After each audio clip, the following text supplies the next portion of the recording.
दर्यापूर शहरामध्ये दिवसेंदिवस मारहाणीचे प्रकार वाढतच जात आहेत. शहरातील बनोसा भागात या घटना घडत असल्याचे बोलल्या जात आहे. कारण याच बनोसा भागामध्ये अवैध व्यवसाय मोठ्या प्रमाणात सुरू आहे. त्यामुळे तरुण हे व्यसनाधीन होत आहेत. मात्र यावर पोलीस प्रशासन कारवाई करण्यास असमर्थ ठरत असल्याने शहरात क्राईमच्या घटनेत वाढ होत आहे.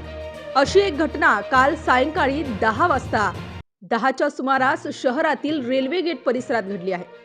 बुटी चौक येथील मोमिनपुरा भागातील रहिवासी आवेश शहा हा तरुण आपल्या मित्रांसोबत कपडे खरेदी करण्यासाठी गेला असता समोरून गांधी चौकातून 3 ते 4 अज्ञात इसम येऊन त्यांनी फिर्यादी याला दारूच्या नशेत शिवीगाळ केली व चाकूचा धाक दाखवून मारहाण करून किरकोळ जखमी केल्याचे फिर्यादी यांनी सांगितले आहे. व नंतर मारहाण करणारे अज्ञात इसम हे घटनास्थळावरून फरार झाले. या घटनेची माहिती दर्यापूर पोलिसांना मिळताच पोलिसांनी घटनास्थळी धाव घेतली. मात्र तोपर्यंत अज्ञात इसम हे फरार झाले होते. फिर्यादीच्या जबानी रिपोर्टवरून पोलिसांनी 2 अज्ञात आरोपींविरुद्ध गुन्हा दाखल केला आहे. पोलीस स्टेशनच्या आवारामध्ये काही वेळ तणावाचे वातावरण निर्माण झाले होते. शहरात दिवसेंदिवस मारहाण व खुनाच्या घटना व चोरीच्या घटना वाढत असल्याने शहरवासियांमध्ये भीतीचे वातावरण निर्माण झाले आहे.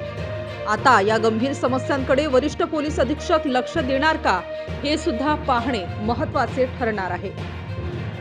अशाच वेगवान घडामोडी पाहण्यासाठी आमच्या चॅनलला लाईक व सबस्क्राईब करायला विसरू नका.